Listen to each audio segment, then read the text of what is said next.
I thought it was a great movie overall. Like it had me in a bunch of emotions.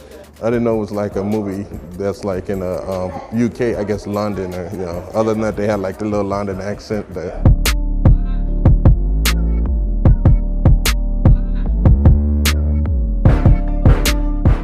Last Night in Soho. I actually ended up seeing this last night, but in San Francisco. So I know all these London people are making this joke, man. Kudos to y'all, but you know what? I'm from the Bay Area. I saw it here. But anyway, Last Night in Soho is this whole mysterious thriller slash horror. Has a little bit of everything. So the movie is starring Thomasin MacKenzie. I think that's how you say her name. But anyway, she is this fashion student who wants to grow in the fashion industry. She goes to London and she ends up meeting these crappy people, which, by the way, this group of friends, I wanted to slap the crap out of them so bad. They were pissing me off throughout the whole time. You know that scene from Mean Girls when Lindsay's imagining how she would get down, how she wanted to beat that other girl up during lunch? Yeah, that was me. But anyway, Thomasin MacKenzie's character, she plays Ellie. She ends up traveling to the 60s, and that's where she finds that not all is what it seems to be. If you go online, the synopsis says that she ends up meeting a singer, but it's not really that she ends up meeting. So I don't know why they would say that, because the movie deals with that subject a little differently. So in a way, you could say it's misleading.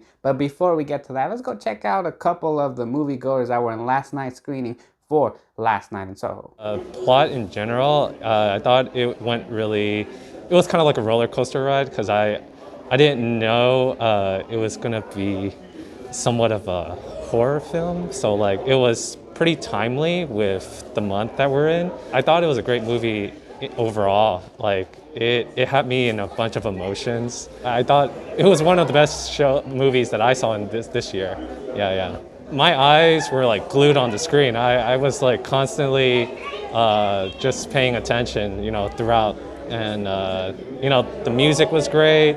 The singing, it was a great cast, and overall, like, loved the movie. Very timely. It was pretty interesting because it had me kind of thinking. Yeah, it's one of those kind of suspense and a little mysterious. I thought it was pretty good. I liked it. I didn't know it was like a movie that's like in UK, I guess London, or Other than that, they had like the little London accent there.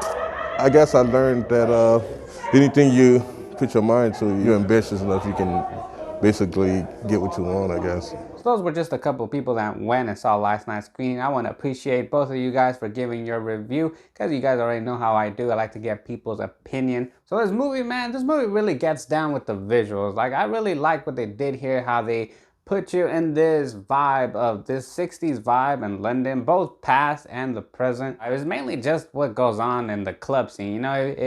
If you were somebody that was into the clubs, even whether in the past or now, then that's what a movie really does. It puts you in what happens, like the more negative side of things.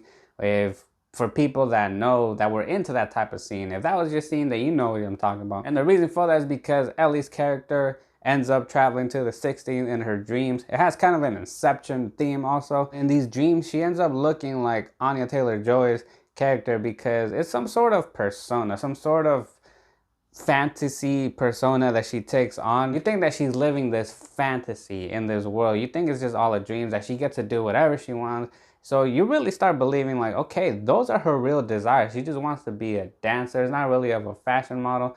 So that's where the movie can not confuse you, but it keeps you guessing, keeps you wondering, okay, I thought she wanted to be this, she wanted to be a fashion designer, but then she's kind of just fantasizing about being a dancer and falling in love with this dude. Bro over here is playing his cards right. He's played by Matt Smith. And everything is cool at first, but then after a while, after all fun and games, this relationship that she takes on with Matt Smith's character, it really starts to come down. So you really think at first that something is going on. The story is focusing more on these dreams and what's going on with this relationship that's just really just taking a whole complete 180-degree turn. Everything's going down. And then it starts getting kind of repetitive in the middle section of this movie. That second act is where it starts feeling repetitive because the story is just focusing on Ellie going to sleep, and then she just either argues with the guy and she's just seeing stuff. She's losing it. And whenever she's in the real world, She's just like being not herself. And that was cool at first, but then it starts feeling repetitive because it starts to feel like the story is not really advancing anywhere. It's as if the story is trying to tell you, you know what, when you're young, you probably think you know what you want, or you look at the world and you see that it's all cool, that there's no dark side to it, but clearly there is, and that's what the theme of this movie does for me in the first half. Well, for the majority of it, better put it that way. But then towards that last act, it starts to feel like as if it's just rushing. It's trying to wrap it up a bit. And then all of a sudden, it feels as if we went from one theme to a complete other theme. But I will say though that towards the end is when it starts to pick up with all these situations, these scenes where she starts seeing things in the real world. She starts feeling haunted by all the people, all the guys that she met in these dreams, and that works really well. Visually speaking, it doesn't overdo it with jump scares. There is a few, but it's not like it's not overcooking, and it's not doing cliche type of things that you can see in other thriller horror movies, and that's what I really like, that it's not relying really on a lot of cliche moments. It's a little mix of Inception, maybe even a little Nightmare on Elm Street, and even Showgirls. I don't know if y'all seen Showgirls, but it has that idea from that, and in terms of a female character having dreams of having a female type dream, but it's not all what it seems to be. She ends up seeing kind of like the negative side of things. But in this movie, the character of Ellie is really well grounded and it doesn't do that thing where she gets pulled into this world and she starts changing. It's like she wants to change, but then she knows who she really is, and that's what I really like about it. It dwells into that concept of don't follow the crowd, be yourself,